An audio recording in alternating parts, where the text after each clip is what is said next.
सर्वप्रथम सर, मी आपलं आणि आपल्या टीमचा मनापासून आभार व्यक्त करते की आपण या विशेष कार्यक्रमामध्ये आपल्या कार्यक्रमाच्या माध्यमातून लोकांशी आपण संवाद साधतोय आणि अनेकानेक ज्या कर्तृत्ववान स्त्रिया आहेत त्यांचा तुम्ही त्यांच्याशी संवाद साधून चांगल्या गोष्टी लोकांपर्यंत पोहोचवत आहात. मला इथे सांगायला आवडेल, कारण हा एक जो पार्ट म्हणजे आज लोक जे बघतायत की विधी छान बोलते, पण त्या व्यतिरिक्त विधी खूप काही करते.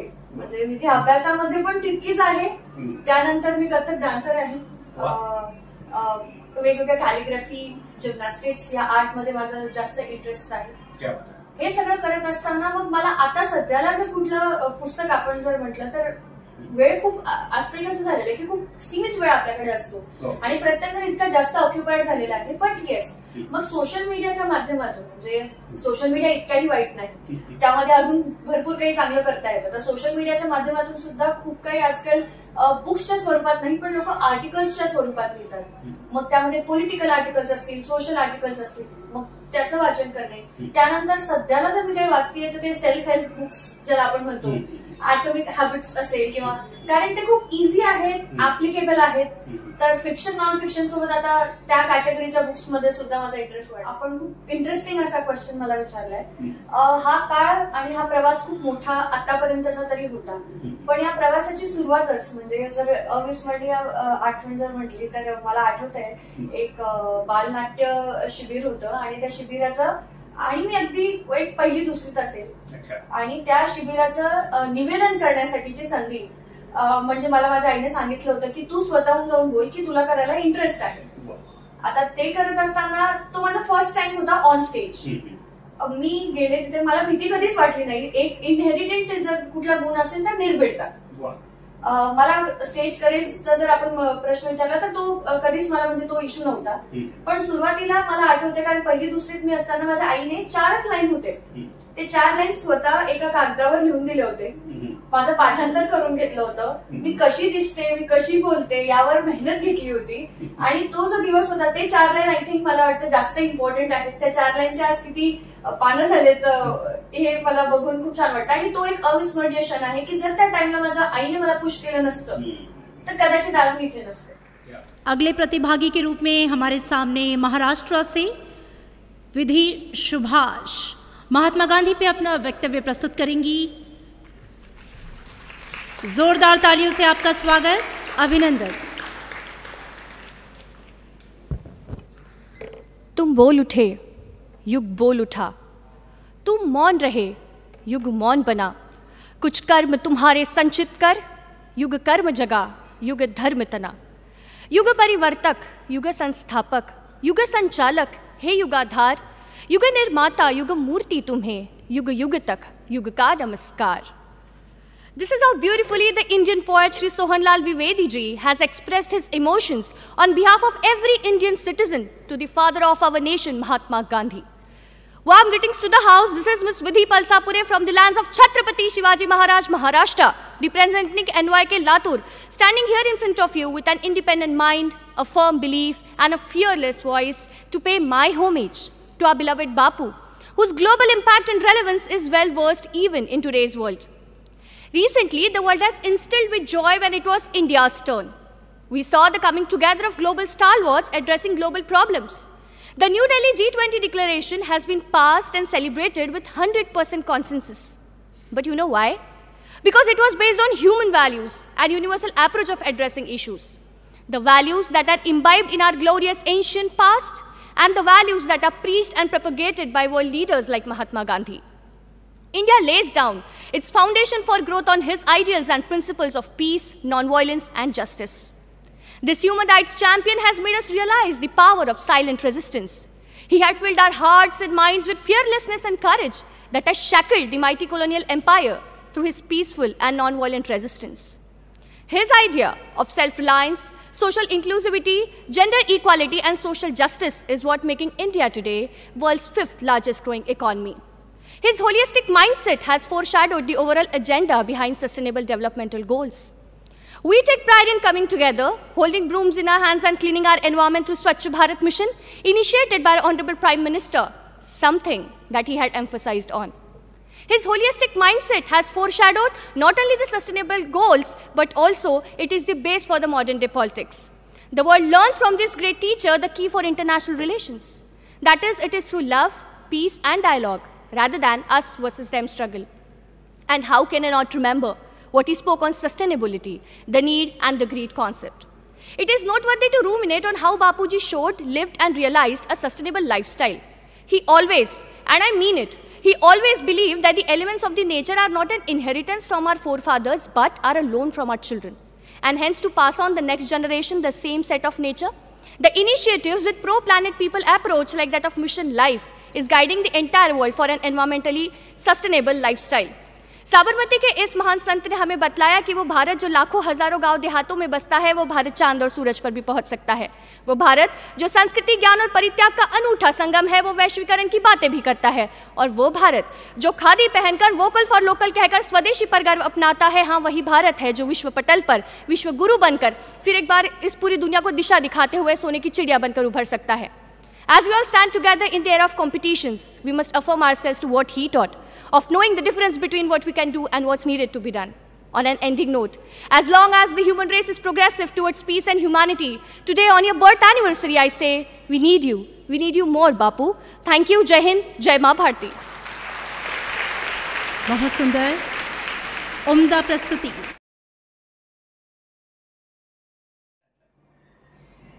मित्रांनो नमस्कार, मी गोपाळ कुलकर्णी, माध्यम वृत्तमध्ये आपलं स्वागत आहे। नवदुर्गा हा कार्यक्रम घेऊन आम्ही गेल्या अनेक वर्षापासून तुमच्या भेटीला येत असतो। शैक्षणिक, राजकीय, सामाजिक, संगीत किंवा विविध क्षेत्रात ज्या नवदुर्गा आहेत त्यांच्या कार्याची ओळख व्हावी म्हणून हा कार्यक्रम आम्ही मुद्दाम नवरात्रामध्ये घेऊन आलेलो आहोत। आज आपण सुरुवातीला जो व्हिडिओ पाहिलेला आहे त्या नवदुर्गेची ओळख व्हावी म्हणून आज आम्ही विधी पळसापुरे या नवदुर्गेची ओळख व्हावी म्हणून आज आम्ही तुमच्या समोर आलेलो आहोत। आज विधीशी गप्पा टप्पा मारताना तिच्या बोलण्यातनं तुम्हाला तिचा परिचय होणारच आहे। नमस्कार विधी। नमस्कार सर। माध्यम वृत्तमध्ये तुझं मनापासून स्वागत आहे। धन्यवाद सर। लातूरची ही भूमिकन्या विधी पळसापुरे तिचं नाव आहे। तिने आपल्या अमोघ वाणीने केवळ लोकसभेचे सभापती ओम बिर्ला यांनाच नव्हे तर अख्ख्या राज्यसभेला प्रभावित केले। महात्मा गांधीवर व्यक्त होताना या मराठी भूमिकन्याने अस्खलित इंग्रजी आणि हिंदीतून बापूंच्या जीवनावर नेमके भाष्य केले आहे। ही आहे लातूरची विधी पळसापुरे, इथल्या माझा करिअर गाईड फाउंडेशनची ती संस्थापिका। हे विद्यार्थ्यांसाठी उभे केलेले व्यासपीठ आहे। लातूर, नांदेड आणि सोलापूर जिल्ह्यात 3000पेक्षाही जास्त ग्रामीण भागातील विद्यार्थ्यांना या फाउंडेशनमध्ये निःशुल्क करिअर मार्गदर्शन व त्यांच्यात शैक्षणिक जागरूकता निर्माण केली जाते। विधीला 2019च्या ऑगस्टमध्ये मलेशिया येथे संयुक्त राष्ट्रसंघाच्या चर्चा परिषदेत चक्क भारताचे प्रतिनिधित्व आणि 136 देशा म्हणून पहिला असण्याचा बहुमान मिळाला होता। तिच्या मुकुटात असे अनेक मानाचे तुरे आहेत आणि समस्त लातूर वासियांच्या दृष्टीने ते भूषणाव आहे। याबद्दल विधीचं करावं तेवढं कौतुक कमीच आहे। मी सुरुवातीला एक प्रश्न असा विचारतो, महात्मा गांधींच्या जयंतीनिमित्त तू राज्यसभेमध्ये भाषण केलं होतं, तर हे भाषण करण्यासंदर्भात तुला कोणी म्हणजे बोलवलं होतं का? म्हणजे तुझी निवड कसं काय झाली त्याच्यात? सर्वप्रथम सर, मी आपलं आणि आपल्या टीमचं मनापासून आभार व्यक्त करते की आपण या विशेष कार्यक्रमामध्ये आपल्या कार्यक्रमाच्या माध्यमातून लोकांशी आपण संवाद साधतोय आणि अनेक ज्या कर्तृत्ववान स्त्रिया आहेत त्यांचा तुम्ही त्यांच्याशी संवाद साधून चांगल्या गोष्टी लोकांपर्यंत पोहोचवत आहात। आपला प्रश्न होता की लोकसभेमधला हा जो विशेष कार्यक्रम होता त्या संदर्भातला मला इथे सांगायला आवडेल की हा जे संसदेत माझं भाषण झालं त्याच्या आधीची पार्श्वभूमी अशी की मी लहानपणापासूनच वक्तृत्व, वादविवाद या सगळ्या क्षेत्रामध्ये आधीपासूनच सक्रिय आहे आणि जिल्हास्तरीय, राज्यस्तरीय, राष्ट्रीय आणि आंतरराष्ट्रीय अशा विविध स्तरांवर मग त्या स्पर्धेमध्ये भाग घेणं असेल, कार्यक्रमामध्ये सहभाग असेल, असं करत करत माझा हा प्रवास नाही म्हटलं तरी 10 ते 12 वर्ष आधीपासूनची याची तयारी किंवा एक इंटरेस्ट यामध्ये आहे. आणि आता G20च्या अनुषंगाने म्हणजे इतक्या विविध स्तरावर पार्टिसिपेट केल्यानंतर आपल्या गोष्टीची नोंद होत राहते आणि या विशेष कार्यक्रमामध्ये म्हणून मला निमंत्रित करण्यात आलं होतं आणि महाराष्ट्र आणि गोवा या दोन्ही राज्याचं प्रतिनिधित्व मी तिथे केलं. वाचकांच्या माहितीस्तव मी सांगतो, राष्ट्रपिता महात्मा गांधी यांच्या जयंतीनिमित्त भारतीय संविधान भवन म्हणजे जुनी संसद होती, तिच्या ऐतिहासिक केंद्रीय कक्षात आपल्या शब्दसमूहांनी बापूंना आदरांजली अर्पण करण्यासाठी विधीला आमंत्रित करण्यात आले होते. आणि अक्षरशः तिने संसद तर गाजवली आणि लोकसभेचे सभापती ओम बिर्ला यांचे देखील तिनं मन जिंकलेलं आहे. तर त्या भाषणाची तयारी तू कशी केली आहे? सांगितल्याप्रमाणे पब्लिक स्पीकिंग आणि आर्ट ऑफ पोएट्री आधीपासून माझा हा इंटरेस्ट पॉइंट राहिलेला आहे. पण या सगळ्या गोष्टींकडे वळवताना म्हणजे आपण एकंदरीत पाहतो समाजामध्ये तर एक आपल्याकडे अभ्यासाला प्राथमिकता देण्याची जी प्रथा आहे तर ती निरंतर म्हणजे सगळ्याच घरात असते. पण त्याचबरोबर माझ्या आईने अभ्यासासोबत आपण इतर ऍक्टिव्हिटीज मध्ये सुद्धा जास्त सक्रिय असायला पाहिजे, कारण ते आपले स्किल्स असतात आणि माणूस जितका अकॅडमिकली शिकतो तेवढा स्किल्सने पण शिकतो असं माझ्या आईचं मत. आणि म्हणून तिने लहानपणापासून या सगळ्या गोष्टी करायला लावल्या.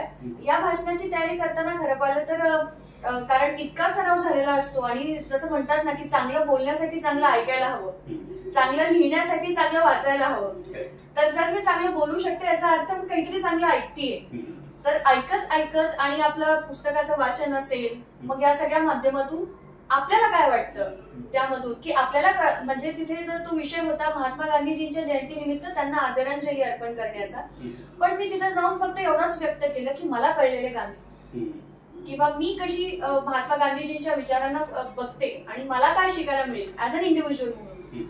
तेवढंच करण्याचा ऍक्च्युअली माझा प्रामाणिक प्रयत्न होता आणि मी अत्यंत सोप्या भाषेत आणि अत्यंत सरळपणे आपले विचार तिथे मांडले. हो, अनेकांनी ते टीव्हीवर प्रक्षेपण पाहिलं असल्यामुळं तू अस्खलितपणे बोललेली आहे.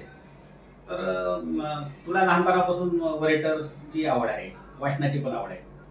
तर अलीकडे कुठलं वाचलं पुस्तक अलीकडे वाचनामध्ये आलेलं? येस, मला इथे सांगायला आवडेल कारण हा एक जो पार्ट म्हणजे आज लोक जे बघतायत की विधी छान बोलते पण त्या व्यतिरिक्त विधी खूप काही करते. म्हणजे विधी अभ्यासामध्ये पण तितकीच आहे. त्यानंतर मी कथक डान्सर आहे. वेगवेगळ्या कॅलिग्राफी, जिम्नॅस्टिक्स या आर्ट मध्ये माझा जास्त इंटरेस्ट आहे. हे सगळं करत असताना मग मला आता सध्याला जर कुठलं पुस्तक आपण जर म्हटलं तर वेळ खूप आजकाल कसं झालेलं आहे की खूप सीमित वेळ आपल्याकडे असतो आणि प्रत्येक जण इतका जास्त ऑक्युपाईड झालेला आहे. पण येस, मग सोशल मीडियाच्या माध्यमातून म्हणजे सोशल मीडिया इतकाही वाईट नाही, त्यामध्ये अजून भरपूर काही चांगलं करता येतं. तर सोशल मीडियाच्या माध्यमातून सुद्धा खूप काही आजकाल बुक्सच्या स्वरूपात नाही पण लोक आर्टिकल्सच्या स्वरूपात लिहितात. मग त्यामध्ये पॉलिटिकल आर्टिकल्स असतील, सोशल आर्टिकल्स असतील, मग त्याचं वाचन करणे. त्यानंतर सध्याला जर मी काही वाचतेय तर ते सेल्फ हेल्प बुक्स ज्याला आपण म्हणतो, ॲटॉमिक हॅबिट्स असेल किंवा कारण ते खूप इझी आहेत, ऍप्लिकेबल आहेत. तर फिक्शन नॉन फिक्शन सोबत आता त्या कॅटेगरीच्या बुक्स मध्ये सुद्धा माझा इंटरेस्ट वाढलाय. म्हणजे आम्हाला कौटुंबिक पार्श्वभूमी जाणून घ्यायची आहे. म्हणजे घरामध्ये कोणी आई किंवा वडील असं काही म्हणजे शिक्षक किंवा असे कुठल्या ह्याच्यात होते का? मला सांगायला आवडेल I am one of the blessed child, कारण मी एका सुसंस्कृत आणि सुशिक्षित परिवारातून येते. वडील प्रशासकीय सेवेचा त्यांचा बॅकग्राऊंड असल्यामुळे आणि आई स्वतः लेखिका असल्यामुळे दर्शना पळसापुरे. तर माझ्या आईने भरपूर याचं म्हणजे संगोपन जे केलेलं आहे. दोघांचं पण इंटरेस्ट असा असायचा की आपल्या याच्यानी काहीतरी चांगलं घडलं पाहिजे, कारण त्यांचं असं मत होतं की एखाद्या बाळाला म्हणजे मोठं करणं म्हणजे एका झाडाला मोठं करणं, मग तुम्हाला सगळ्याच गोष्टी लागतात, संगोपनासाठी सगळ्या गोष्टी लागतात. तर एक सुसंस्कृत वातावरण, एक सुशिक्षित वातावरण आणि खूप फ्लेक्झिबल वातावरण. कारण ती फ्लेक्झिबिलिटी जर नसली, कारण बरेच जण आहेत ज्यांच्यामध्ये कला आहे पण ते दोन टप्प्यात अडकतात. एक तर ते स्वतःला आयडेंटिफाय करू शकत नाही किंवा ती संधी मिळत नाही आणि त्यानंतर जरी आयडेंटिफाय केलं तर त्यांना ते पॉलिश करण्यासाठीची संधी मिळत नाही. पण या दोन्ही टप्प्यामध्ये I think I am blessed आणि आज जे काही श्रेय आहे म्हणजे माझ्या मी जे काही करते त्याचं श्रेय संपूर्णपणे माझ्या आई वडिलांना जातं. भाग्यवान आहे तू खरंच. विधीचं शिक्षण MSc मायक्रोबायोलॉजी असून तिने स्वामी रामानंद तीर्थ विद्यापीठामध्ये पदवी व पदव्युत्तर शिक्षण घेतले आहे.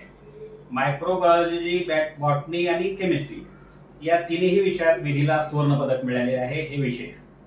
शालेय जीवनापासून वक्तृत्व, वादविवाद स्पर्धा, युवक महोत्सव यात विधीने आपली छाप सोडण्यास प्रारंभ केला होता. तिला अनेक पुरस्कारही प्राप्त झाले. तर हे सगळं करत असताना तुला असं एक अविस्मरणीय काही घटना तुझ्या मनामध्ये कोरलेली आहे का, की असं त्या काळात की मी तू वादविवाद स्पर्धेमध्ये भाग घेत होते किंवा बोलत होते त्यावेळेस सुरुवातीच्या काळात तुला उमेदीच्या काळात, तर ते आठवतं का काय प्रसंग एखादा तुला? या सगळ्या क्षेत्रामध्ये आपण खूप इंटरेस्टिंग असा क्वेश्चन मला विचारलाय. हा काळ आणि हा प्रवास खूप मोठा आतापर्यंतचा तरी होता, पण या प्रवासाची सुरुवातच म्हणजे जर अविस्मरणीय आठवण जर म्हटली तर मला आठवतंय एक बालनाट्य शिबिर होतं आणि त्या शिबिराचं, आणि मी अगदी एक पहिली दुसरीत असेल, आणि त्या शिबिराचं निवेदन करण्यासाठीची संधी म्हणजे मला माझ्या आईने सांगितलं होतं की तू स्वतःहून जाऊन बोल की तुला करायला इंटरेस्ट आहे. आता ते करत असताना तो माझा फर्स्ट टाइम होता ऑन स्टेज. मी गेले तिथे, मला भीती कधीच वाटली नाही. एक इनहेरिटेड जर कुठला गुण असेल तर निर्भीडता. मला स्टेज करेजचा जर आपण प्रश्न विचारला तर तो कधीच मला म्हणजे तो इश्यू नव्हता. पण सुरुवातीला मला आठवते, कारण पहिली दुसरीत मी असताना माझ्या आईने 4च लाईन होते, ते 4 लाईन स्वतः एका कागदावर लिहून दिले होते. माझं पाठांतर करून घेतलं होतं. मी कशी दिसते, मी कशी बोलते यावर मेहनत घेतली होती. आणि तो जो दिवस होता ते 4 लाईन आय थिंक मला वाटतं जास्त इम्पॉर्टंट आहेत. त्या 4 लाईनचे आज किती पानं झालेत हे मला बघून खूप छान वाटतं. आणि तो एक अविस्मरणीय क्षण आहे की जर त्या टाइमला माझ्या आईने मला पुश केलं नसतं तर कदाचित आज मी इथे नसते. म्हणजे याचं सगळं श्रेय तुझ्या आईला जातं. येस. क्या बात आहे. वा. आता आपण विधीच्या फाउंडेशन कडे जाऊया. विधीने करिअर करत असतानाच एक स्वतःच फाउंडेशन स्थापन केलेलं आहे विद्यार्थ्यांच्या ह्याच्यासाठी. तर त्याच्याबद्दल विधीकडनंच आपण जाणून घेऊया त्या फाउंडेशन बद्दल अधिक विस्तृतपणे. येस. फाउंडेशन बद्दल बोलत असताना त्याच्या मागची पार्श्वभूमी मला इथे सांगायला आवडेल. आपला वैयक्तिक प्रवास आपण सगळेजण करत असतो, पण एक शिकवण जी मला आधीपासून भेटलेली आहे की समाज हा देण्याने वाढतो, घेण्याने नाही. मग आणि काही देण्यासाठी तुम्हाला मोठं होण्याची गरज नाही. तुम्ही आहे त्या स्तरावर तुम्ही तुमच्या कॅपॅसिटी प्रमाणे देऊ शकता. म्हणून कधी एक मला शिकवण अशीच होती आईकडनं की तू काय देऊ शकतेस हा कधी विचार कर. आणि योगायोगाने काय झालेलं की कोविडचा टाइम होता. कोविडच्या टाइम मध्ये सगळं शिक्षण आणि सगळ्यात जास्त प्रभावित झालेलं क्षेत्र कुठलं होतं तर ते शिक्षण क्षेत्र. सगळ्या गोष्टी ऑनलाईन झालेल्या होत्या. आणि आताच आपण कधी सांगितली की अभ्यासात एक decent university topper, gold medals वगैरे असल्यामुळे चांगलं एक बॅकग्राऊंड होतं. लोक एक आदर्श स्टुडंट म्हणून किंवा एक आयडियल स्टुडंट म्हणून प्रोफेसर्स आणि स्टुडंट्स बघत होते. त्याची सुरुवात, आणि आपण म्हणतो एकीकडे सोशल मीडिया, एकीकडे ऑनलाईन एज्युकेशन आणि एकीकडे माझी वैयक्तिक जर्नी, या तिन्हीची सांगड घालून ऍक्च्युअली माझा करिअर गाईडची स्थापना करण्यात आली. गमतीची गोष्ट म्हणजे फाउंडेशनची ही सुरुवात एक फेसबुक पेजच्या माध्यमातून झाली होती. एका आमच्या फेसबुक पेजच्या माध्यमातून आम्ही ज्या विद्यार्थ्यांच्या शंका आहेत किंवा छोट्यातली छोटी क्वेरी असेल, मग आपण शिक्षण घेतोय तर एखादं मी पुस्तक कुठलं वाचू, मला या ठिकाणी अडचण येते, इतके आम्ही सिम्पल क्वेश्चन्स आजही घेतो आणि खूप इन्फॉर्मली त्याचा आन्सर देतो. म्हणजे जरी आम्ही करिअर गायडन्स जर म्हटलं तर बरेचांच्या मनात असं होऊ शकतं की प्रोफेशनल मार्केटमध्ये असल्यासारखा बिझनेस वगैरे आहे का, तर नाही. We are not for profit organisation. आम्ही निःशुल्क पद्धतीने करतो. या ऑनलाईनच्या काळामध्ये जस्ट झूम ऍप खूप जास्त प्रचलित होता. झूम ऍपच्या माध्यमातून एका वेबिनारने जी सुरुवात झाली होती, 30-40 ची अपेक्षा होती. पहिल्याच वेबिनारमध्ये कुठलीही पब्लिसिटी न करता 500 लोकांचा त्यामध्ये सहभाग आम्हाला मिळालेला होता. आणि त्यानंतर कळालं की ही गरज आहे काळाची. सातत्याने आम्ही काम करत गेलो. त्यानंतर त्या फेसबुक पेजने एक संस्थेचं स्वरूप घेतलं. आज ते ऑर्गनायझेशन म्हणून काम करते. आणि आपण सांगितल्याप्रमाणे ग्रामीण भागामध्ये तर आम्ही स्वतः म्हणजे जिल्हा परिषद शाळा असतील तिथे आम्ही स्वतः जातो. खरी गरज आहे. आणि ऑनलाईन ऑफलाईन दोन्ही पद्धतीने आमचे हे कार्य चालतं. आणि मी नाही, माझ्यासाठी 20 ते 25 जण आहेत वेगवेगळ्या क्षेत्रात काम करणारे, वेगवेगळ्या बॅकग्राऊंड झालेले, आणि एकत्र होऊन आम्ही ते काम करतो. जवळपास 3000 पेक्षा जास्त विद्यार्थी आज आमच्याशी जोडलेले आहेत. आणि विशेष करून मला ही गोष्ट अचिव्हमेंट वाटते. हा, त्यांच्या साईडला तर ते निःशुल्क आहे, पण ते सगळे ग्रामीण भागातले, म्हणजे अगदी स्मार्टफोन पण नाहीये त्यांच्याकडे, पण तरी ते आमच्याशी जोडलेले आहेत. काही मॅन्युअली आहेत, काही ऑनलाईन आहेत. आय थिंक हे माझ्यासाठी अचिव्हमेंटची गोष्ट आहे. म्हणजे कोणतीही आपत्ती ही इष्टापत्ती ठरत असते असं म्हटलं जातं. आणि कोरोना काळातील तू एक सदुपयोग करून एक चांगलं हे असं व्यासपीठ निर्माण केलं.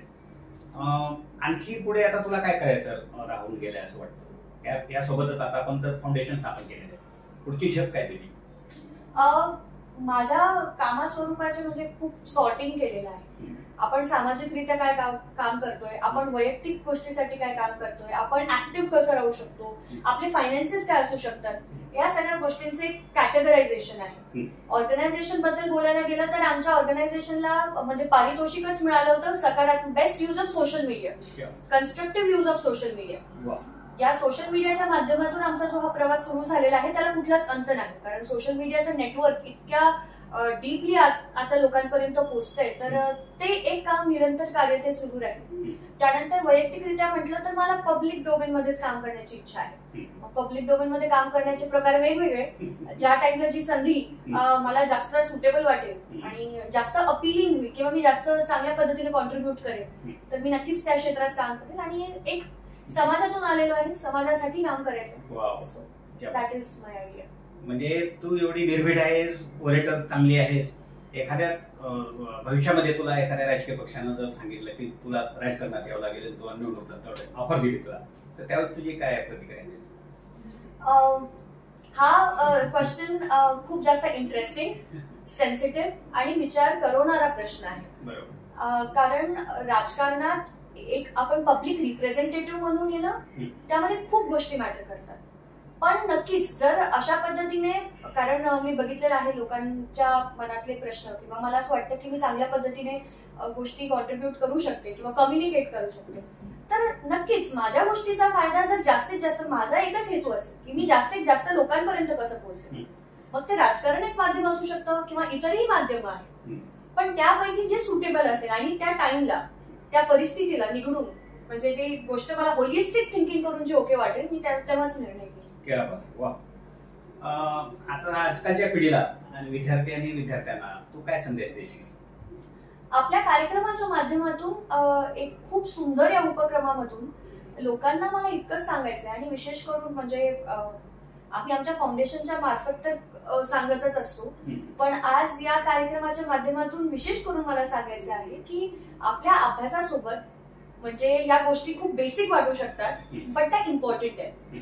आणि ह्या सगळ्या गोष्टी सुरुवात होतात त्याची म्हणजे 2री ते 7वी या वयोगटातले जे विद्यार्थी असतील किंवा त्यांचे पालक असतील, तर आपल्या पालकाने आपल्या पाल्यासाठी, कारण त्याच गोष्टीला अनुषंगून आपल्या स्कूल करिक्युलम मध्ये वेगवेगळे सब्जेक्ट्स आहेत, म्हणजे अकॅडमिक सोबत एक्स्ट्रा करिक्युलर ऍक्टिव्हिटीज पण आहे, पण आपण त्याला दुर्लक्षित करतो.